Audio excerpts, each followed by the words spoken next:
Hello বন্ধুরা, আমি আরেকটি ভিডিও নিয়ে আজকে চলে এসেছি। আমাদের ঘোরা শেষ, এবার যাওয়ার পালা পাহাড়ের পথে পথের পর্ব 9। আস্তে আস্তে যখন এই সময়টা চলে আসছিল না, মনটা সত্যিই আমার খারাপ হয়ে যাচ্ছিল, কিন্তু কি করব, ফিরতে তো হবেই। এই দেখুন আমরা একেবারে রেডি, পেছনে দেখুন আমার কুলি কুলি। তো যাই হোক, কিছু করার নেই, কারণ বাইকগুলোকে সকালবেলাতেই সবাই পার করে নিয়েছিল, যেহেতু জলটা একটু বেশি ছিল। ব্যাগ নিয়ে পার হলে ব্যাগগুলো ভিজে যাবে এবং জিনিসপত্র নষ্ট হয়ে যেতে পারে। তখন প্রচুর বেশ অনেকটাই জল বেড়ে গিয়েছিল, তাই আমরা আস্তে আস্তে ওই পাথরের ওপর দিয়ে পার হতে চললাম। দেখুন জেলে মাছ ধরছে, আর এই যে আমরা আস্তে আস্তে পার হচ্ছি।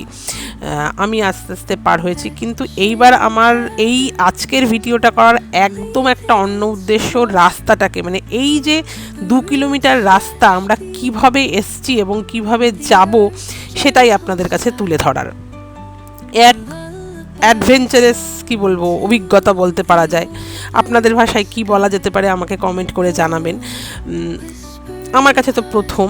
এই দেখুন জলটা অনেকটাই বেড়ে গেছে, ওই জন্য সকালের দিকেই ওরা প্রত্যেকটা বাইক পার করে নিয়েছিল।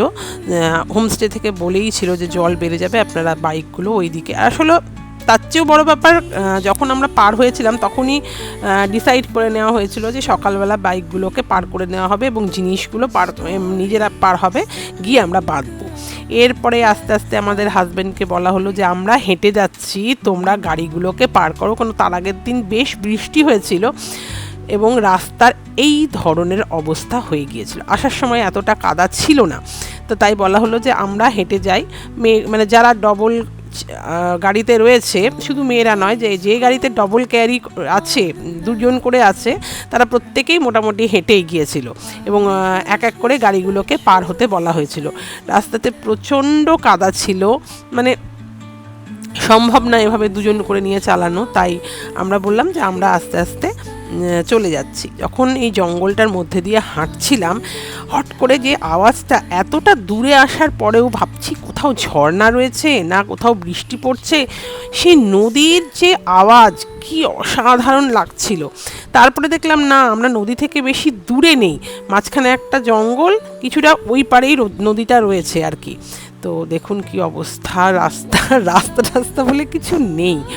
মাঝখানে উঠছিলাম আবার নামছিলাম, এই করে করে সেই আমরা কিছুক্ষণ পার হলাম এবং আমরা মেন রোডে এবার উঠে পড়ে সবাই রেডি হয়ে গেলাম। বৃষ্টি পড়ছিল বলে সবাইকে বলা হলো যে রেনকোট পরে নাও, কারণ আমরা মোটামুটি বেরিয়ে পড়বো, আর দাঁড়ানোর সেরকম ব্যাপার নেই। যত তাড়াতাড়ি পারা যায় আর কি শিলিগুড়ি নামতে হবে, কারণ এই যে বাবা র্যাম্বো, আমাদের মানে সমস্ত কিছুর ক্রেডিট এই লোকটার ওপরেই যায়, মানে আর কি বলবো। তো এই যে এবার আমরা শুরু করব, যত তাড়াতাড়ি পারা যায় শিলিগুড়ি নামার কথা আর কি, কারণ ওরা মালদা ফিরবে, আমরা ফিরবো না, মানে আমরা 4 জন ফিরবো না, বাদবাকি যারা রয়েছে তারা প্রত্যেকে মালদা ফিরবে। তাই একটা চাপ থেকেই যায় যে তাড়াতাড়ি নামলে ওরা তাড়াতাড়ি যেতে পারবে। অনেকটা আসার পর আমরা এক জায়গায় লাঞ্চ করতে দাঁড়িয়েছিলাম, যে যার মতন খাওয়া দাওয়া করেছি। এখানেই আমাদের সঙ্গে সবার একসঙ্গে দেখা লাস্ট, কারণ এরপরে ওরা এগিয়ে যায়, আমরা আস্তে আস্তে নামি, কারণ আমাদের যাওয়ার তাড়া ছিল না, আমরা শিলিগুড়ি থাকবো বলে। ওদেরকে যেহেতু একটু তাড়াতাড়ি এগিয়ে যেতে হবে, না আমাদেরকে সঙ্গে নিয়ে গেলে আমাদের জন্যই ওদের দেরি হবে। তো সেই জন্য ওদেরকে বলা হলো যে তোমরা বেরিয়ে পড়ো, আমরা আস্তে আস্তে এবার যেতে পারবো, কারণ আমরা শিলিগুড়িতেই থাকবো।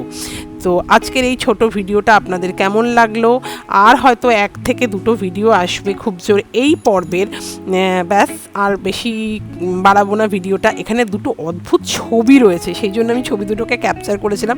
একদিকে এক বৃদ্ধ আর একদিকে এক বৃদ্ধা, দুজনেই স্মোক করছে, ছবিটা এত ইউনিক, তাই আমি এইটা তুলে রেখেছিলাম। তো আমার ভিডিওগুলো আপনাদের কেমন লাগছে, আমার ভিডিওগুলো পরপর দেখতে হলে আমার চ্যানেলে যেতে হবে, আহারে পাহাড়ে পরিণীতা, এবং আমার পেজে যেতে হবে আহারে পাহাড়ে পরিণীতা। এখানে শেষ করছি, পরবর্তী ভিডিও আসবে। Good night.